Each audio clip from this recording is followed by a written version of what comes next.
Então, fala pessoal, estamos de volta para mais um vídeo. Na aula de hoje a gente vai falar sobre ótica geométrica, tá? Na verdade, a gente vai introduzir alguns conceitos fundamentais do estudo da ótica, né, para que a gente consiga evoluir dentro do conteúdo, tá? Então, a gente vai ver hoje uma introdução com alguns conceitos básicos, tá? Que vão ajudar a gente lá na frente na resolução de exercícios e também quando a gente for avançando mais dentro do conteúdo, tá bom? Então, vamos lá. O que é que a gente tem para falar aqui sobre ótica, tá? Quando a gente vai estudar ótica, gente, a gente vai estudar luz, tá? Só que agora no início, né, essa parte de ótica geométrica, a gente não precisa se preocupar muito, né, com a natureza da luz, né? A gente sabe que a luz é uma forma de energia radiante, né, uma onda eletromagnética, etc. Só que a gente não precisa se preocupar com isso, então precisa saber essas informações para poder entender o estudo da ótica geométrica, né? Para a gente conseguir entender, basta que a gente tenha algumas noções sobre raios de luz, né? Que é o que a gente vai ver hoje, falar sobre raios de luz, e algumas coisas sobre geometria, como semelhança de triângulo, ângulos e etc, tá? Então, bem simples que dentro do próprio estudo da ótica a gente consegue falar sobre isso sem que você tenha um conhecimento prévio muito grande sobre isso, tá? Então a gente vai estudar um pouco sobre a luz, mas se preocupando apenas com os raios de luz, né? As características dele, as formas que ele aparece, e a partir disso você consegue resolver algumas coisas, né? Alguns problemas dentro da ótica, especialmente dentro da ótica geométrica, né? Então, vamos lá. Então, eu botei ali para vocês, luz, né? Uma forma de energia, que é uma onda eletromagnética, né? Falou um pouco disso sobre, no vídeo sobre ondas, né? E ela é o agente físico que é responsável pela sensação visual, ou seja, ele é o que faz a gente enxergar, né, os objetos. Então, a gente só consegue enxergar os objetos, os corpos, né, as pessoas, as coisas, tudo, por causa da luz. Então, o que a gente enxerga, na verdade, é luz, né? Então, se você visualiza essa parede aí na sua frente, é porque tem luz que bate nessa parede, reflete e chega até seu olho. E a luz traz essa informação da imagem, tá? Então, o que chega no nosso olho é luz. O que a gente enxerga é luz. Você está enxergando aí esse celular que está na sua frente, porque tem luz que sai dele e chega até seu olho, tá? Tanto é que se não tiver luz, né, você estiver num ambiente totalmente escuro, sem presença de luz, você não vai enxergar nada, porque não vai ter luz chegando até seu olho, tá? E o que a gente enxerga é luz, ok? E para representar essa luz, né, que bate nos objetos e viaja pelo espaço, né, a gente tem o que a gente chama de raios de luz, né, que é só o desenhozinho dessas setas aqui vermelhas, que representam a propagação da luz, né, a direção e o sentido. Então você tem aqui, ó, sei lá, uma fonte de luz, né, uma lâmpada, uma chama, quer que seja, ela emite luz, e a gente desenha essa luz emitida por ela através desse raio de luz, vai representar para onde essa luz está indo, tá? Então, esses raiozinhos aqui é a representação da luz, ok? Que é o que a gente chama de raios de luz. Então, bem simples, raio de luz é só essa representação aí da propagação da luz, ok? Bom, aqui, ó, como eu tinha dito, ó, esse cidadão aqui bem bonito, né? Ele só consegue enxergar essa maçã porque tem luz que bate na maçã, reflete e chega até seus olhos, tá? Essa luz traz a informação da imagem. Então, sem luz a gente não conseguiria enxergar nada, ok? Quando a gente está falando agora de raio de luz, né, a gente pode ter vários raios de luz juntos, formando um feixe. Feixe de luz é um conjunto de raios de luz, tá? E aí ele pode ser classificado de três maneiras. Você pode ter feixe de luz paralelo, feixe de luz convergente ou feixe de luz divergente. Bem simples, conjunto de raios de luz. Se eles tiverem a mesma direção, o mesmo sentido, ó, eles são paralelos. E aí o principal exemplo que a gente tem de feixes paralelos, os lasers, né? Então, vários raios de luz juntos formam um feixe, feixe de luz. Então, se eles têm essa característica, são um feixe paralelo, ok? Você tem vários raios de luz que apontam para o mesmo ponto, né? Você tem o que a gente chama de feixe de luz convergente, tá? Então, quando eles apontam para o mesmo ponto, tá? O principal exemplo que a gente tem, a lupa, né? Quem já brincou com a lupa, né? Para queimar folha, papel, etc., já deve ter visto que a luz, ao passar pela lupa, ela se aproxima, né? Ela converge. Elas apontam todas para o mesmo ponto. Então, você tem aqui, ó, vários raios de luz apontando para o mesmo ponto. Você tem um feixe de luz convergente, quando eles se unem, ok? E, por fim, um divergente, que é o contrário. Quando você tem uma fonte de luz e os raios de luz se espalham, né? Eles saem para todas as direções. Você tem aí o chamado feixe de luz divergente, que é o que a gente mais encontra no nosso dia a dia, né? O farol do carro tem que espalhar a luz para todos os lados, então o feixe de luz produzido por um farol de um carro é um feixe de luz divergente. De uma lâmpada, de um abajur, ou da que fica presa no teto da nossa casa, né? Ela também forma feixe divergente, que ela espalha a luz para todos os lados, né? Então, aí uns conceitozinhos sobre raios, feixes, né? Acredito que isso aqui seja bem compreensível, tá? Então, tem mais conceitos aqui. Então, fiquem espertos nesses conceitos, tá? Eu sei que são muitos, até pode ser chato falar sobre isso, né? Mas eles são importantes lá na frente, né? Porque podem ter questões teóricas, né? Questão de Enem, vestibular, falando sobre isso. E se a gente tem em mente esses conceitos, na hora da gente resolver os exercícios, isso fica mais fácil de ser feito, tá? Então, aí tem o conceito de raio, tem o conceito de feixe, tem o conceito de fontes de luz, tá? Como a gente vai falar agora. Então, fonte de luz é bem simples. Todo corpo que emite luz é uma fonte de luz. Aí tem um detalhe. Tem corpos que emitem a sua própria luz e tem corpos que emitem a luz de outros corpos. Então, se o corpo emite a luz que ele mesmo produz, ele é chamado de fonte de luz primária ou simplesmente corpo luminoso. Como, por exemplo, o Sol, né? Naquele caso, tem luz própria. Então, o Sol tem luz própria e emite essa luz. Então, ele é uma fonte de luz primária. A mesma coisa a chama, né, de uma fogueira, de um fósforo, de uma vela, a lâmpada de uma casa, né, são todas fontes de luz primária, porque a luz que eles emitem são a própria luz dele, né? Mas tem corpos que não, né? Tem corpos que não têm luz própria, né? Eles emitem a luz de outros corpos, né? Por exemplo, o sofá da nossa casa, ele não tem luz. Mas por que a gente enxerga? A gente consegue ver o sofá, porque ele emite a luz produzida por outros corpos, né? Por exemplo, a luz do sol, tá de dia, né? O sofá tá lá, você tá enxergando. Por quê? Porque tem luz do sol que chega, bate nele, reflete e chega até seu olho, né? Digamos que você estivesse aqui é seu olho, bonitinho, tá? Então a gente enxerga, isso aqui é um olho, tá, gente? A gente enxerga porque tem luz chegando no nosso olho, né? Mas essa luz que está chegando no nosso olho não foi produzida pelo próprio sofá, né? A luz veio do sol, ele refletiu essa luz que chegou até nosso olho, então a gente conseguiu enxergar. Então, como ele está emitindo a luz de outro corpo, a gente diz que ele é uma fonte secundária ou um corpo iluminado, né? Então, um exemplo disso, sofá, chave, a lua, né? A lua é um exemplo de uma fonte secundária. A gente enxerga a lua porque ela reflete a luz do sol. Ela não tem luz própria, né? Então, lua seria fonte secundária, tá? Então, conceitos aí simples. Ainda com relação a fontes de luz, a gente pode classificá-las com relação aos tamanhos. E isso vai ser importante, porque eles produzem efeitos diferentes, tá? A gente pode ter fonte de luz pontual ou pontiforme, ou as chamadas fontes de luz extensas, né? A diferença é simples. Se o tamanho da fonte de luz é muito pequena comparada com a distância que ela está para os corpos, ela é chamada de fonte de luz pontual, tá? Naquele caso, se ela está muito longe, você vai enxergar apenas um ponto, né? Então, quando a distância entre a fonte de luz e os corpos é muito grande, né? Muito maior do que o tamanho da fonte, ela vai ser considerada uma fonte de luz pontual. Já se a distância não é tão grande, né? Se os tamanhos não são desprezíveis, ela é considerada uma fonte de luz extensa. E por que é importante a gente separar aqui? Porque, ó, uma fonte de luz pontual, como nesse caso aqui da situação 1, ela produz o que a gente chama de sombra, que a gente vai falar daqui a pouco. Né? Ó, fonte de luz pontual, ela produz sombra.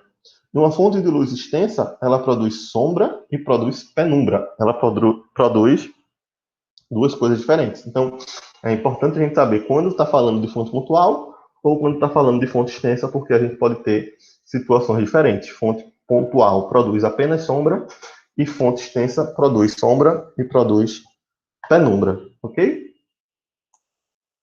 Pronto. Então, a gente também pode falar, ó, mais conceitozinhos sobre os meios por onde a luz se propaga, né? Por onde a luz passa, né? Você pode classificar de três maneiras. O meio que a luz passa pode ser chamado de transparente. O que seria o meio transparente? É aquele meio por onde a luz passa de maneira regular, ou seja, sem sofrer desvios. Quando é que a gente percebe que o meio por onde a luz está passando, ele é transparente? Duas maneiras. Primeira, quando o corpo é visto nitidamente. Então, observe aqui, o cara colocou esse globo terrestre aqui embaixo, ó, e colocou um plástico na frente. A gente está vendo nitidamente o globo Porque esse plástico ele é um meio transparente, ou seja, a luz passa por ele sem sofrer desvios, né, de maneira regular. Então, se a gente observar aqui, ó, por exemplo, a vela produzindo luz, né, passa por um meio. Se a gente observar, os raios de luz produzidos pela vela não sofreram nenhum desvio. Então, quando não sofre nenhum desvio, ele é um meio transparente, né? Então, duas características são essas. Quando a gente enxerga um corpo nítido através do meio, se a gente vê nítido, é um meio transparente. E se os raios de luz não sofrem desvios, também é característica do meio transparente, né? Então, você tem plásticos, né? Vidros, pequenas camadas de água também formam meios transparentes. O ar também é um meio transparente, tá?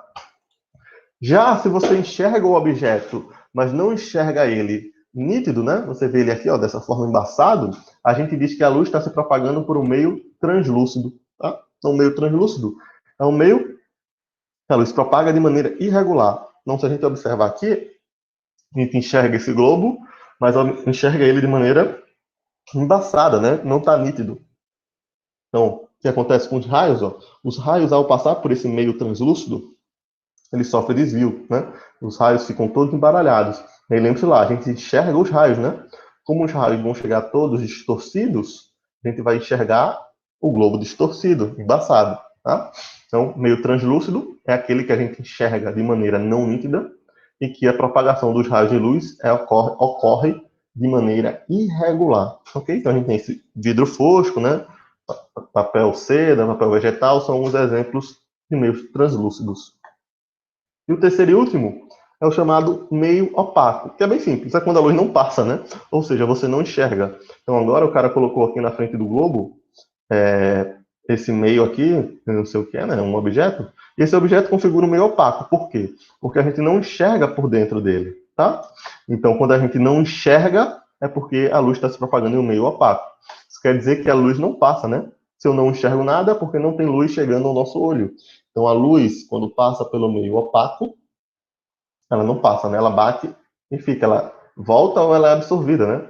E aí a gente não enxerga. Né? Então, transparente, a gente enxerga nitidamente. Translúcido, a gente enxerga de maneira embaçada. E opaco, a gente não enxerga, né? Então, paredes, portas, né?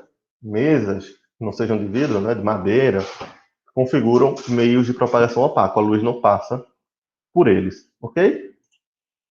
Pronto, agora a gente chega nos princípios de propagação da luz. São três princípios, são princípios simples, mas que a gente precisa entender para, na hora de resolver os exercícios, aplicá-los. Né? A gente consegue aplicar esses meios de propagação na hora de resolver os exercícios e a gente faz de maneira mais fácil. Né? Então, o primeiro princípio, bem simples, é o princípio da propagação retilínea.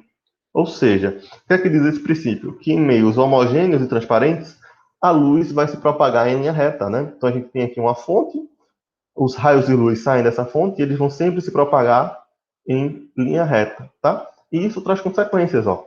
Então, imagine que aqui seja uma parede, né? E aqui tem um objeto na frente, entre a fonte e a parede.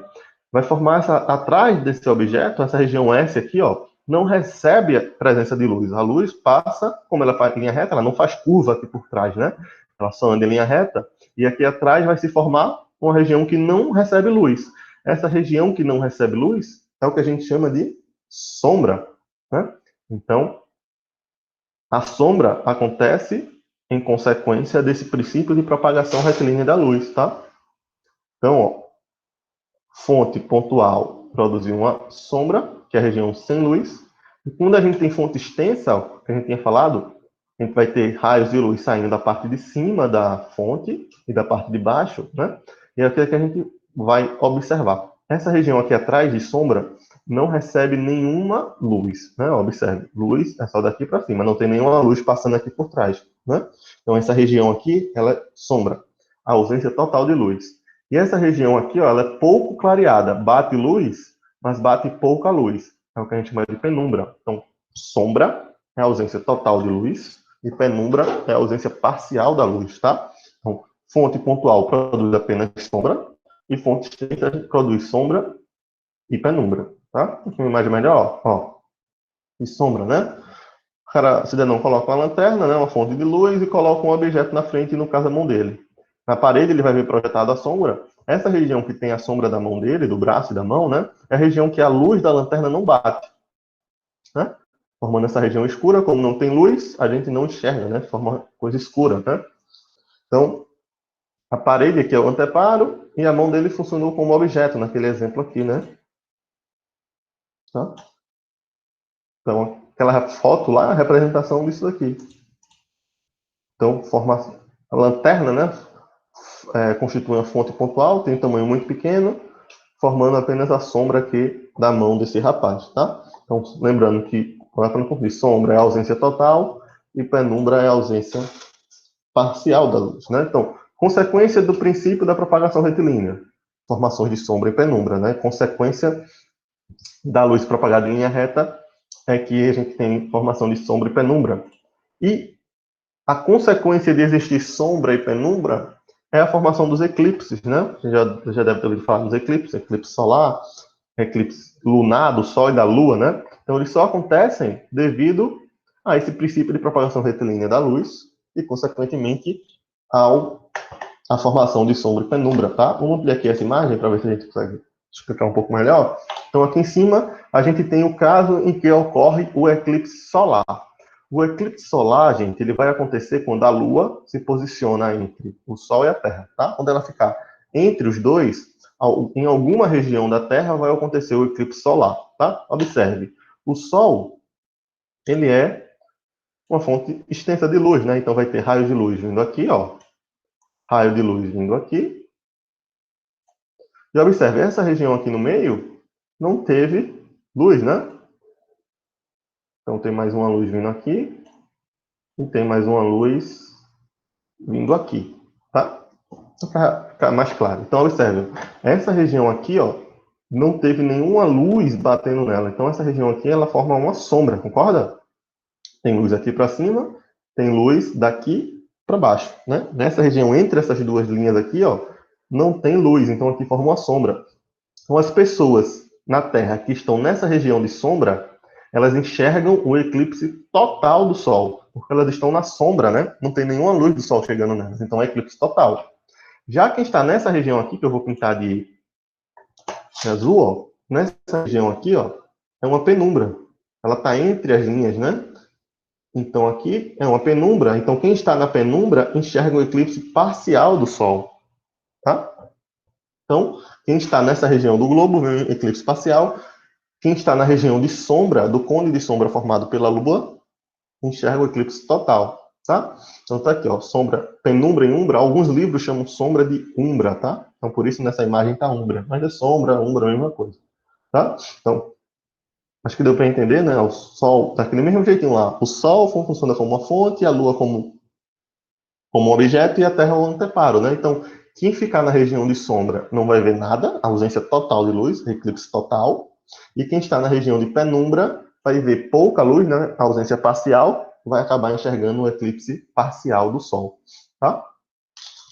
Já na relação no eclipse lunar, o que acontece para ocorrer o eclipse lunar é quando a Lua se posiciona no cone de sombra formado pela Terra, né? Então, o Sol como a fonte de luz, ó, vai vir uma luz vindo para cá, tem um raio de luz vindo para cá, pode ter outro vindo para cá, né? E tem outro vindo para cá. Então, essa região aqui de vermelho, né? É penumbra, mas a Lua não está aqui, né? E essa região aqui que está mais escura, ela é o cone de sombra, é a sombra, né? Então não tem nenhuma luz nessa região. Então ninguém vai conseguir enxergar a Lua, não. As pessoas, parte da Terra que está de noite, né? Desse lado do globo, vão ter o eclipse lunar. A Lua está no cone da Terra, no cone de sombra formado pela Terra, né? Não vai ter nenhuma luz do Sol batendo na Lua e refletindo para a Terra, né? Então, ninguém vai conseguir enxergar a Lua. Como a gente disse, a Lua é uma fonte secundária de luz, não tem luz própria. Ela apenas reflete a luz do Sol. Se não tem luz do Sol chegando, não tem como enxergar a Lua. Então, quando a Lua está no cone de sombra formada pela Terra, né? Ela vai sofrer o eclipse, tá bom? Então, ó, consequência do princípio de propagação retilínea e da formação de sombra e penumbra que a gente tem nos eclipses, ok? Outra aplicação do princípio de propagação retilíneo, na verdade, isso aqui serve para provar, né, que a luz realmente também se propaga de maneira retilínea, que é a chamada câmara escura, tá? É um objeto, uma caixa quadrada que tem um pequeno orifício, e dentro dele você consegue projetar a imagem de objetos, né? Você coloca um objeto na frente dessa câmera, e dentro da câmera você consegue projetar a imagem, você consegue enxergar lá dentro, porém de cabeça para baixo, né? Invertida. Só para provar que a luz se propaga em linha reta, né? Então a parte, a imagem de um rapaz, né? A cabeça vai ser projetada embaixo, os pés vão ser projetados em cima. E você pode usar essa ideia da câmera escura para determinar a altura dos objetos, né, o tamanho. Tem a relação matemática, a gente usa semelhança de triângulo. Como eu tinha dito a vocês, a gente pode usar os princípios da geometria aqui, tá? Então, você tem algumas informações. Você tem a altura do homem e você tem a altura da imagem, tá? Você pode ter também a distância do objeto para a câmera escura e a distância do orifício para a imagem formada, tá? Então, ó, a altura do homem a gente representa pela letra M, tá? A altura da imagem lá dentro, a gente representa pela letra N de navio, tá bom? A distância do homem para o orifício da câmara escura, a gente representa pela letra A, e a distância do orifício para a imagem, a gente representa pela letra B. E aí a gente pode ter essa relação matemática, ó. As alturas são proporcionais às distâncias, tá? Então, a altura do objeto dividido pela altura da imagem é igual à distância do objeto dividido pela distância da imagem, tá? Então, utilizando esse princípio aqui, você pode até construir câmeras escuras e descobrir e medir a altura de objetos, né? Basta você ter 3 dessas informações aqui, tá? Então, essa é questão de vestibular também, isso é cobrado. Então, é importante que a gente tenha isso em mente porque é fácil, tá? Então, de uma questão dessa, a gente não pode desperdiçar, tá bom? Pronto, então, vamos falar agora rapidamente dos outros 2 princípios, né?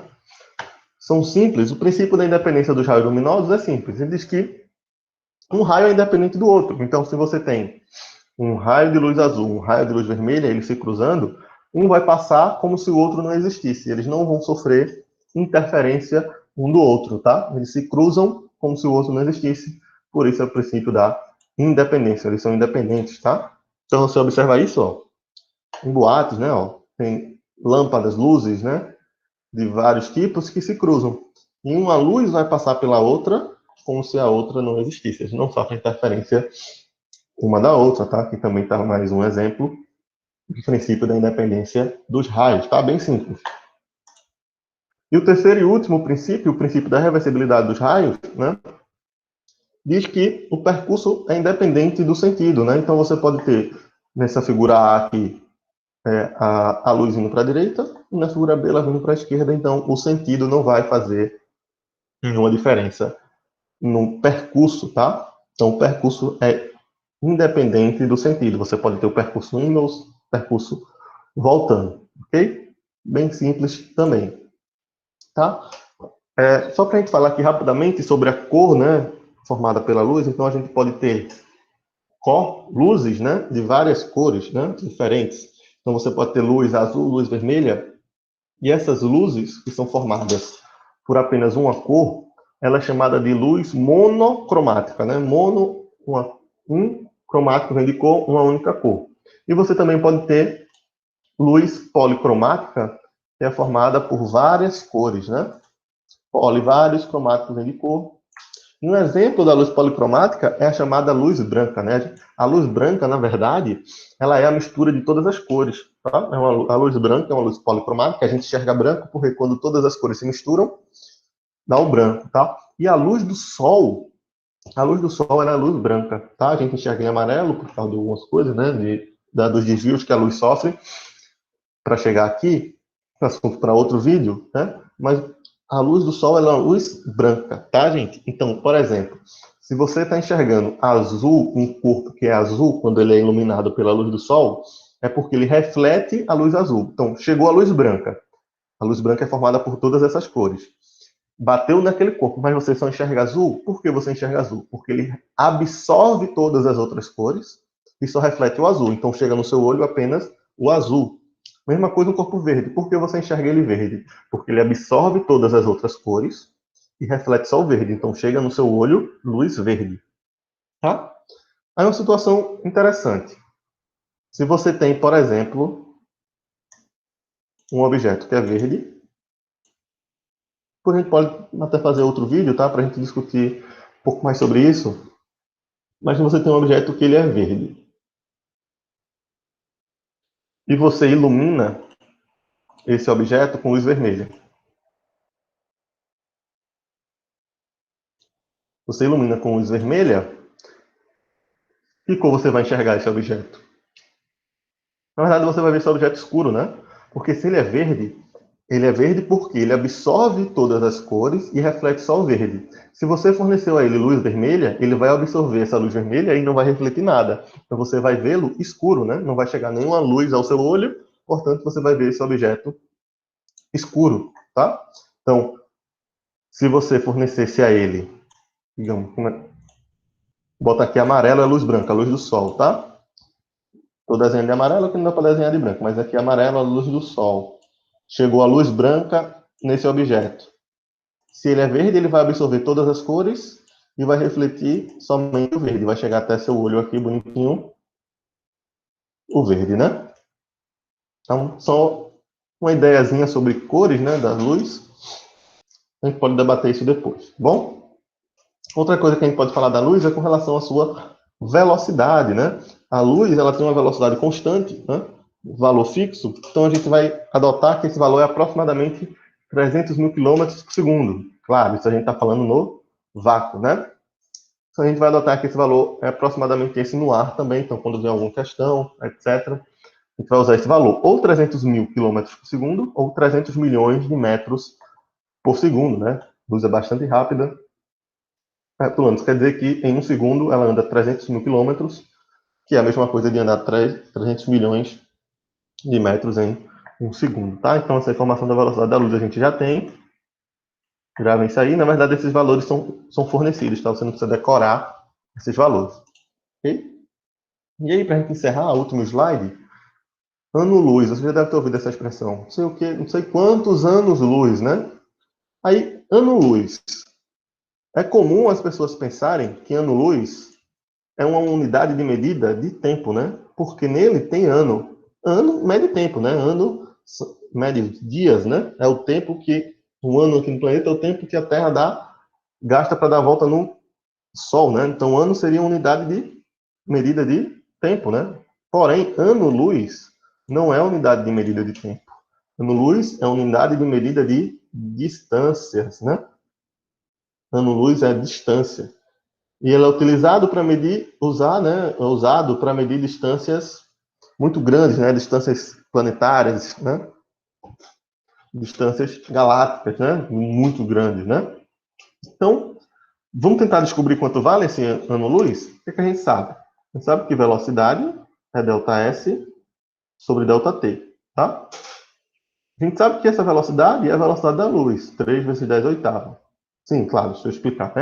Ano-luz é uma unidade de medida de distância, que é a distância que a luz percorre em um ano, tá? Então, ano-luz, passei direto, né, perdão. Ano-luz é a distância que a luz percorre em um ano. A gente sabe que a luz tem essa velocidade, né, que a gente falou agora há pouco, essa daqui, ó, 300 mil quilômetros por segundo. Ela tem essa velocidade. Em um ano, a luz vai andar quantos metros, né? Então, a gente tem a velocidade e o tempo é um ano, né? Então, se a gente jogar aqui na fórmula, fizer meio pelos extremos, essa distância, que é o ΔS, é V vezes ΔT. Só tem um detalhe, né? Se a minha velocidade está em metros por segundo, o ano, o tempo, tem que estar em segundos também, né? Então, a gente tem que transformar anos para segundos, né? Ok? Então, vamos lá. Então, o que é que a gente sabe? A gente sabe que um ano são 365 dias, né? Essa é a primeira informação que a gente sabe. Então, vamos transformar de dias para horas, porque a gente sabe que um dia tem 24 horas. Se eu tenho um ano, eu tenho 365 dias, vai me dar X horas. Então, a gente faz meio pelos extremos. vai ter que x é 365 vezes 24. Então, se a gente fizer essa conta, fazer aqui rapidamente, 24 vezes 365, isso vai dizer que um ano tem 8.760 horas. Mas para a gente não interessa horas, né? Para a gente, eu quero a medida de tempo em segundos para jogar aqui na fórmula e descobrir quantos metros a luz anda em um ano, né? Então, o que é que eu sei? Eu sei que uma hora tem 3.600 segundos, né? Se eu tenho 8.760 horas, opa, isso vai me dar y segundos, né? O que é que eu fiz, né? Sei que uma hora tem 60 minutos e um minuto tem 60 segundos. Então, 60 vezes 60, uma hora tem 3.600 segundos. Então, se a gente fizer aqui, ó, 8.760 vezes 3.600, isso vai dar para a gente 31.536.000 segundos em um ano. Então, um ano tem isso daqui, 31.536.000 segundos. Bom, então vamos lá. O que a gente sabe, mais uma vez, ó, velocidade é ΔS sobre ΔT, fazendo meio pelos extremos. ΔS é V vezes ΔT. Então, ΔS vai ser a velocidade da luz, que é 3 vezes 10 oitava, e o tempo, esse que a gente acabou de achar. Eu vou escrever assim, ó. 1, 2, 3, 4, 5, 6, 7 casas. Então, isso é 3,15 vezes 10 elevado a 7 segundos, aproximadamente, né? Então, a gente vai ter aqui 3,15 vezes 10 elevado a 7. Se a gente fizer 3 vezes 3,15, isso vai dar aproximadamente 9,5. E multiplicação de potência, a gente repete a base, somos os expoentes. 8 mais 7, 15. Unidade de medida vai ser em metros. Então, em um ano, a luz percorre 9,5 vezes 10 elevado a 15 metros. Tá? Então, é distância pra caramba, né? Então, isso seria mais ou menos assim, né?